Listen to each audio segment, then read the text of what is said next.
Fearless.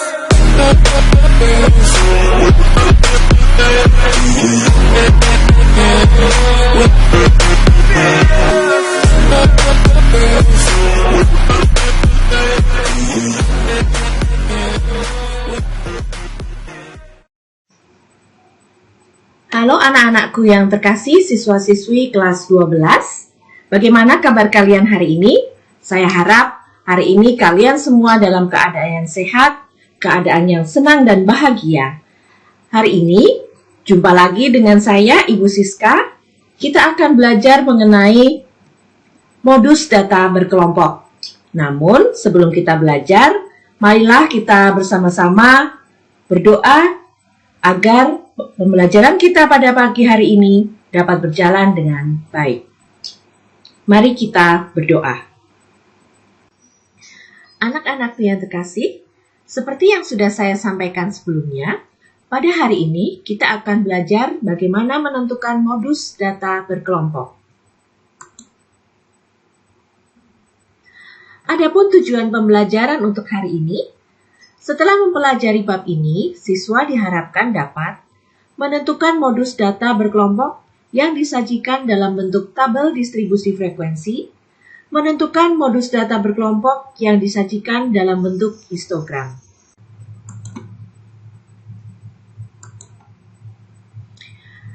Dalam bagian ini, kita akan menghitung modus atau datum yang sering muncul untuk data tunggal. Di sini kita akan mengulang sedikit materi mengenai modus yang telah dipelajari di jenjang SMP.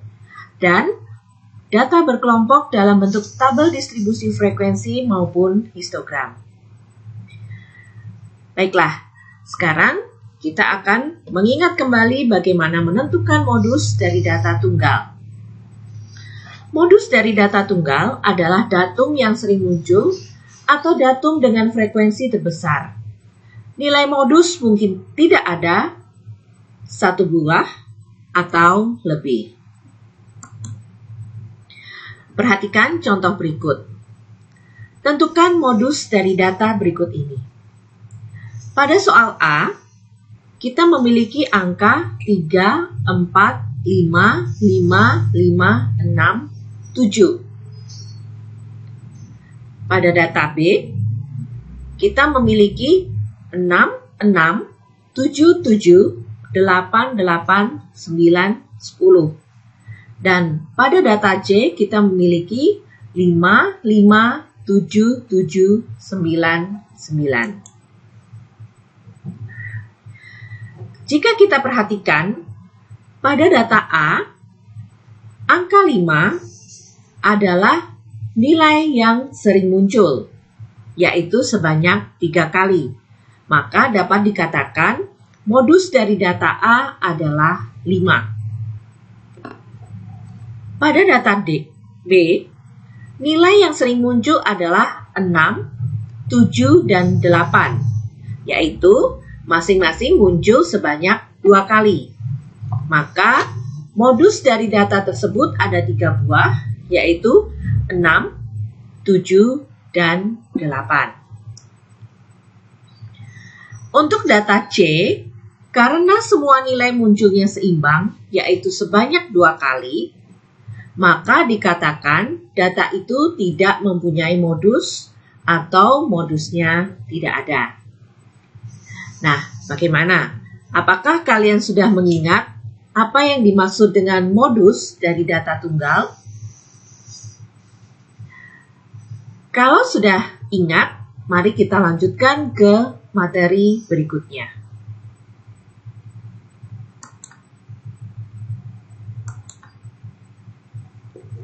Kita lanjutkan ke materi menentukan nilai modus untuk data berkelompok.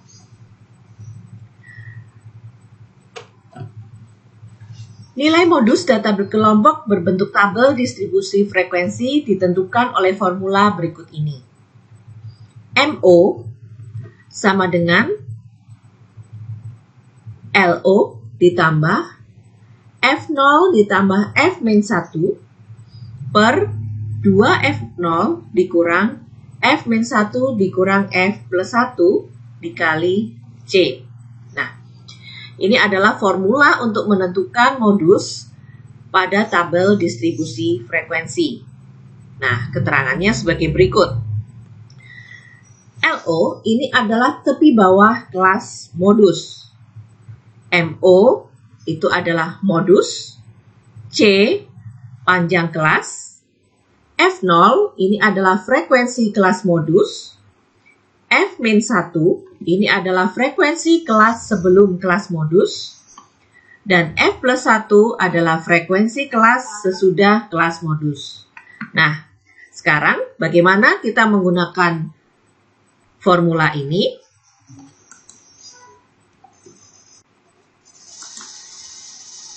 Perhatikan contoh berikut ini. Hitunglah modus dari data pada tabel distribusi di samping. Pada tabel distribusi frekuensi di atas, penyebaran frekuensi tidak merata dan data konsisten. Berarti, kita bisa langsung menghitung nilai modus berdasarkan formula yang sudah kita peroleh. Dari data, kita memiliki bahwa batas bawah dari kelas modus adalah 60 dikurang 0,5 sama dengan 59,5. Ingat bahwa kelas modus adalah kelas yang memiliki frekuensi yang paling tinggi, yaitu kelas dengan interval 60 sampai 64. F0, frekuensi kelas modus adalah 14. F-1 atau frekuensi kelas sebelum kelas modus adalah 12. F+1, frekuensi kelas setelah kelas modus adalah 7. Kemudian, panjang kelas bisa kita peroleh dari selisih batas bawah dari setiap interval. Di sini diambil 55 dikurang dengan 50, sama dengan 5.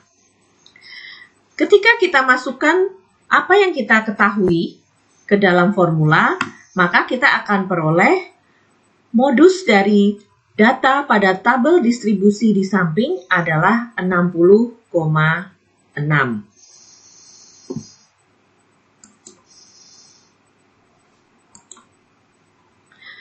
Untuk lebih memahami, mari kita perhatikan kembali contoh yang kedua, yaitu nilai modus dari tabel distribusi frekuensi 40 siswa SMA.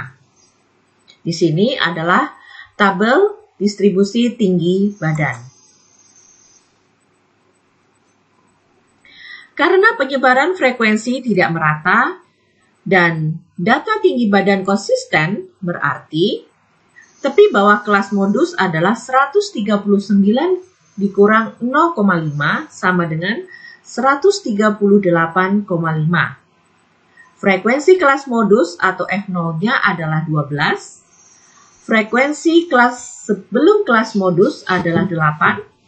Frekuensi kelas setelah kelas modus adalah 5, dan panjang kelas adalah 9. Jika kita substitusikan ke dalam formula yang sudah kita miliki, maka kita akan mendapatkan nilai modusnya adalah 141,77. Demikian dua contoh bagaimana menentukan modus dari data yang disajikan dalam bentuk tabel distribusi frekuensi. Nah, bagaimana jika data tersebut dinyatakan dalam bentuk diagram histogram?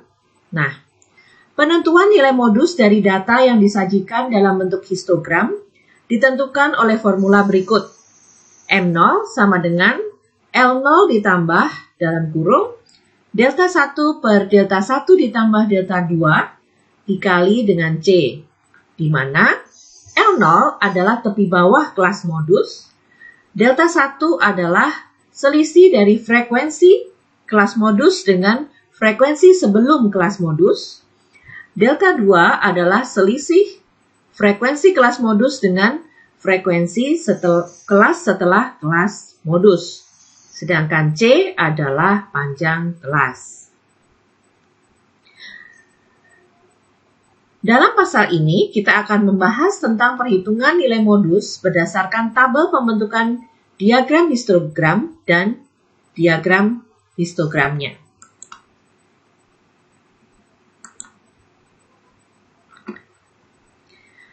Perhatikan contoh berikut. Tentukan nilai modus dari data pada diagram histogram di samping. Nah, di sini ada data dan frekuensi.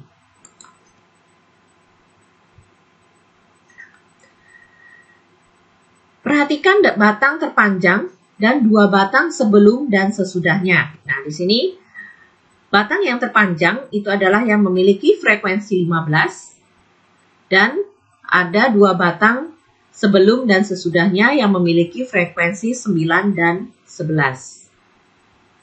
Dari bagian histogram di samping diperoleh panjang kelas adalah 65,5 dikurang 60,5 sama dengan 5. Kemudian tepi bawah dari kelas modus adalah 60,5. Ini bisa kita lihat dari batang yang paling panjang.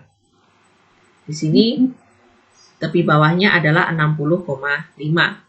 Delta 1 itu adalah selisih 15 dikurang 9. Kemudian delta 2 adalah selisih 15 dikurang 11. Nah, berdasarkan formula yang sudah kita miliki, akan diperoleh bahwa modus dari histogram tersebut adalah 63,5.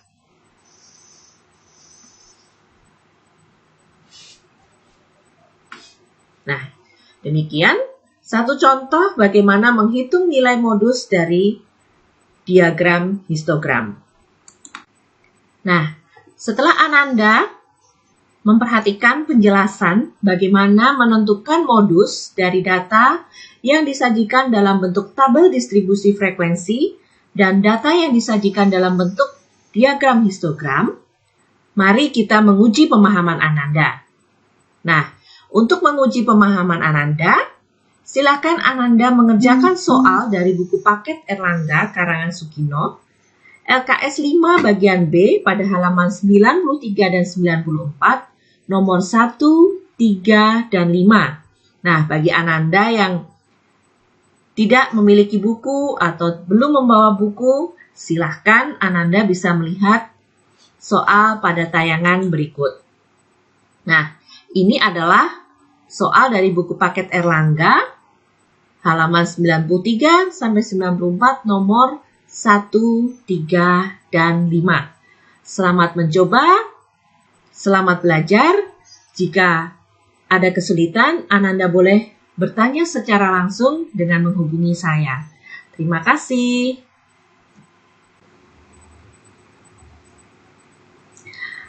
Anak-anakku yang terkasih, demikian pembelajaran kita hari ini tentang menentukan modus data berkelompok. Sebelum kita mengakhiri pertemuan kita hari ini, mari kita bersama-sama berdoa supaya apa yang sudah kita pelajari menjadi sesuatu yang berguna pada saatnya nanti. Ingat bahwa latihan selalu membuat kita menjadi benar, namun pengulangan membuat kita menjadi sempurna. Jika kita tidak pernah mencoba, maka kita tidak akan pernah tahu. Jangan pernah kehilangan harapan, karena itu adalah kunci untuk mencapai semua impian.